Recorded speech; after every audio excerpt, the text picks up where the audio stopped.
Presentation 2, under the management of people, is all about training and development. The training is obviously provided by businesses to help people to carry out their jobs to the best of their ability. It gives employees skills and confidence to carry out different tasks in the organisation. And probably the most important part of this is it allows businesses to have high standards and remain competitive within the market. So if organisations are training their staff to provide a great service or product, then it means they are going to continue to be competitive within the market. So training is really important. Now we're going to look at a number of ways in which organisations do train their staff. And induction training is the first one. For those of you who have done National 5, these next few slides are going to make a lot of sense to you because we discussed these back then. Induction training is given to new employees when they start a job. It provides an introduction to the business, thus the name induction training. What kind of things does it include then? It allows employees to become familiar with their department, the department they're going to be working in, the role and responsibility in the job. It will familiarise them with health and safety within the business, what they do in the event of a fire or an accident or dealing with equipment, etc. And the policies within the business, as well as who they're working with, who their line manager is. The next type of training is on-the-job training, and on-the-job training is carried out within the workplace throughout the working day. So for example, someone learning to do something new could sit with a mentor or a peer who already knows how the job is done, and they'll show them what to do while the job is being done. So it's often a senior, more experienced employee who does the training with the member of staff. It means that the new employee is learning in the environment in which they'll be working in, so you're going to see exactly what you're doing. For example, in a bank, you will perhaps have a more experienced person sitting beside you, showing you how to deal with a customer who comes into the bank, etc. Now, advantages, these are just some advantages and disadvantages. There could be others. It's less expensive than off-the-job training because you're not sending someone on a course. The training could be free. They're actually learning from a peer or from some kind of mentor. Also, it creates great working relationships between the employee and the manager because they are spending a lot of time together and they're helping each other out. Disadvantages, however, the quality of the training might not be as high because you're not being sent on an external course where you have a qualified person teaching you. You are learning from someone who's been doing the job. They're not necessarily experts at it, but they know what they're doing. And it also disrupts the working day, so output might be a bit less because the person learning is going to be working at a slower pace and the person showing them will not be able to do their job to the same extent. So it does tend to disrupt the working day just a bit. Off-the-job training, on the other hand, is when an employee is taken away from the organisation and sent to a college, a training centre, a university or whatever to train. The trainers are not people who work in the business. The trainers are going to be uni lecturers or college lecturers or specialists in that field.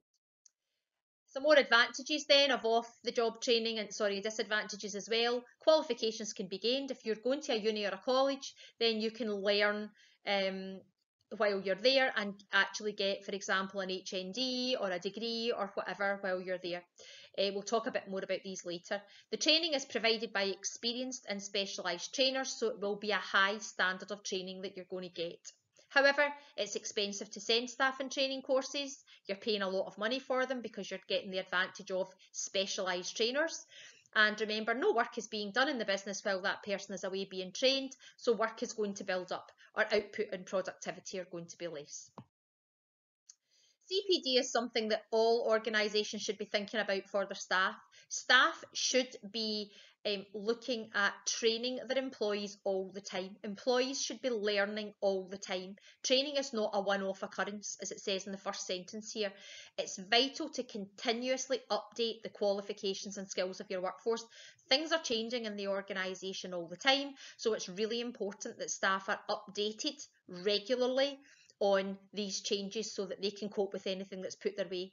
This in turn helps the business to be more efficient and productive, resulting in the organisation being more competitive because your staff are fully trained, they're really up to date and they know what's happening.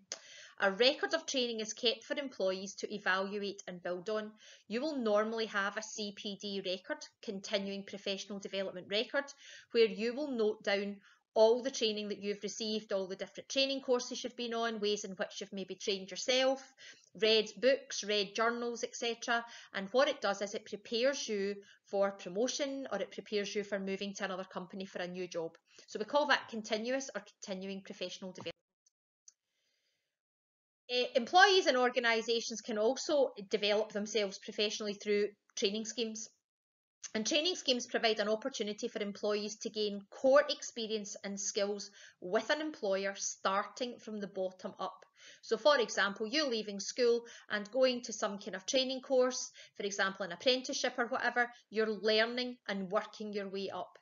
At the end of the training period, the employee may not have a recognised qualification, but they may have the opportunity to secure a job with their employer if they've made a good impression. So with these sort of training schemes, there's not necessarily a job there at the end for you, but if the employer feels that you work really hard, then there's a really good chance that you might get kept on. They will also have a range of experiences to include in their CV. So if you don't actually get kept on, the fact you've actually done that, the fact you've actually trained with a company means that you've got the skills to be able to move on and perhaps find a job easily somewhere else. These training schemes could be graduate training schemes where someone has just left university with a degree, they're still learning the ropes, they've got the degree but they've not actually got the practical experience. And for the first year or so, you will be on a graduate training scheme in a company until you actually manage to bring your skills on. Or it could be a corporate training scheme. Some organisations have got their own training scheme that they like their staff to go through. So if you perhaps join a company, for example, like BT or whatever, you'll find that they may have corporate training schemes that they will send you on, which are training schemes that have been set up by the company itself. So they're very, very tailored to what BT does, for example. These are called corporate training schemes. Government training schemes tend to be set up to help perhaps the unemployed, long-term unemployed, people who have reached a point in their life where they've perhaps been made redundant and it's really, really difficult for them to get back into the workplace. People in their 50s, that becomes very difficult for them to find another job because they're getting a bit over the hill. It could be ageist, but at the end of the day it happens. So government training schemes can be set up to help these people to retrain so that they can find another type of employment. It could be in a totally different field.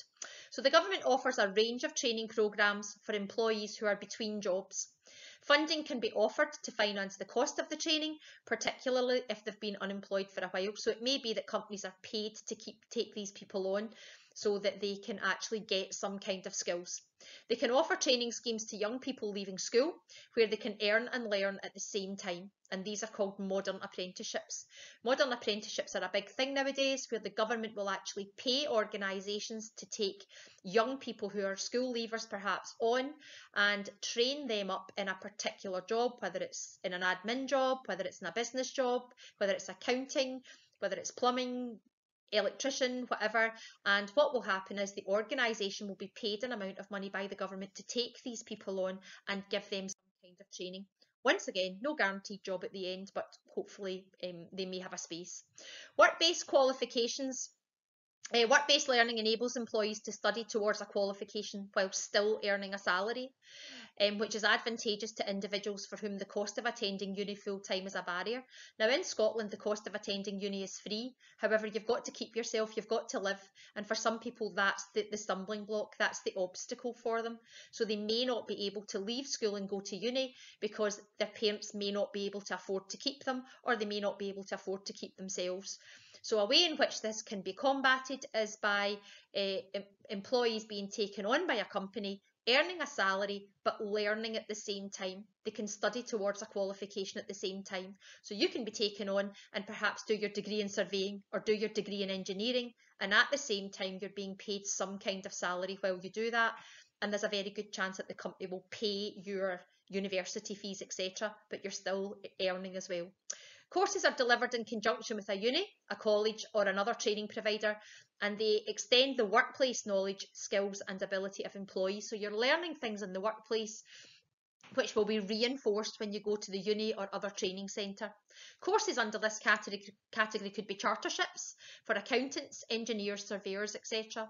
So you've perhaps, maybe even in this instance with the chartership, got your degree, you're with a company, you want to progress with the company and learn even more, you can do these things called charterships, which gives you more knowledge. These give you more knowledge for the subject that you're choosing to study or work in. VLEs are virtual learning environments. Now, this is where we get to a little bit of technology with organisations. When you do go to college or uni, you will use VLEs a lot. They've been used a lot during the current pandemic for university students to be able to learn from their place from home. And what happens, it's an e-learning system that simulates a real life classroom. So it's web-based, and when you join the uni, you will get a username and a password to get onto their VLE. And here they will post lessons, presentations, notes, practice questions, etc. And as well as that, you can communicate with your lecturers and they can start discussion threads to see how students participate.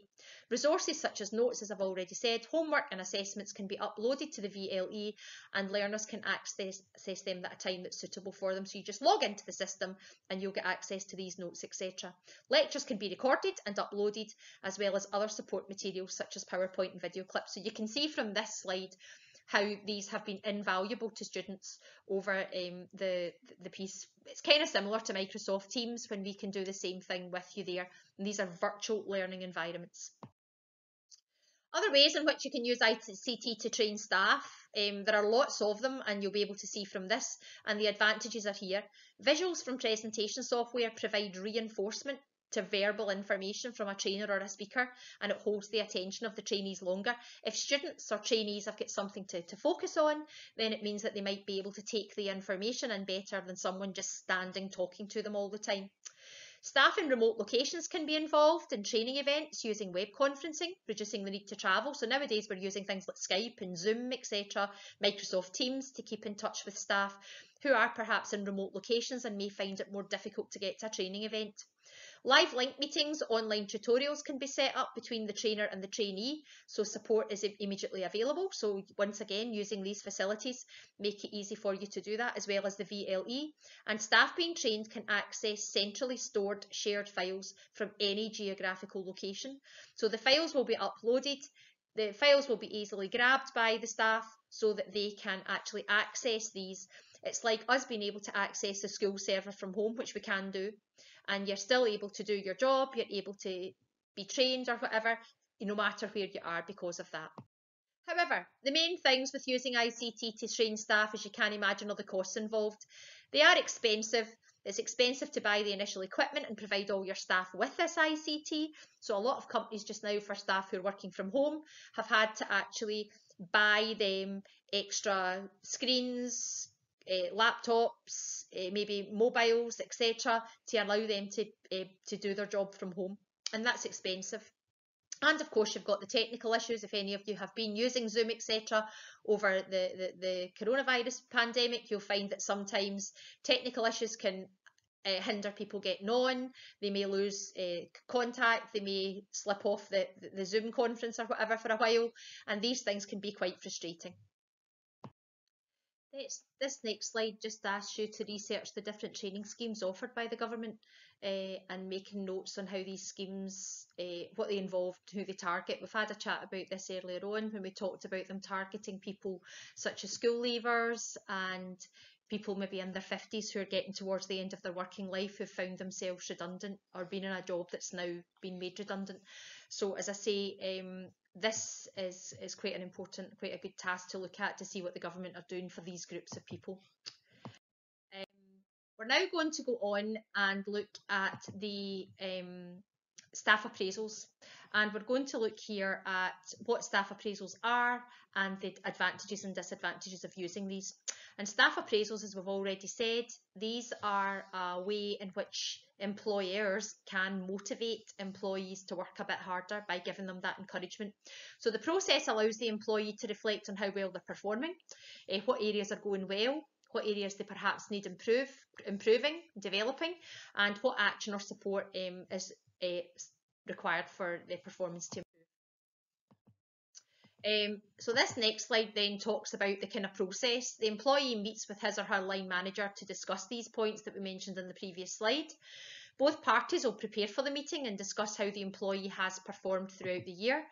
And we also call them annual reviews or performance development reviews, but staff appraisals are kind of the common word that you will use. Other wee bits and pieces about them then, the manager will set agreed targets for the employee for the coming year, and it will be recorded formally, and it will be kept for future reference. What normally happens is the employee will keep a copy, the manager will keep a copy, and a copy will be sent to the person in charge of training the member, finding training for staff, the training officer, so that they can keep an eye out for any courses or whatever that they think would suit the employee. So there it is in the last slide. Employees should keep a record of staff development activities undertaken throughout the year. What's also important about it is it adds in case you want to go for promotion or you would like to move and go for another job. It's quite important to see what you've done. And we spoke about that under CPD when we talked about training. So what are the benefits of appraisal then? It should allow for feedback. The one good thing about it is the manager and the employee get a chance to chat and feedback can be given. It lets managers discuss their expectations of the employee, what they think they should be doing, and it lets employees discuss their development needs, training needs, things that might actually help them do the job better. It will help to improve communication between employees and managers, which is another great thing, and it helps to control and monitor performance. If the manager is setting targets for the employee, then they are able to monitor how that performance is progressing. And it also helps to update job descriptions. If employees are actually doing something in their daily job that can be added to a job description, then that's great. It can be done in future. And it also can be used as a way for reviewing salaries. If employees are doing particularly well, especially in the private sector, you'll find that they may achieve or attain a salary increase, or it could be, for example, that they get a wee bit of promotion in the organisation. However, there are problems. If the meeting's not positive, the employee can become quite demotivated if they feel that the manager's kind of giving them a bit of a hard time.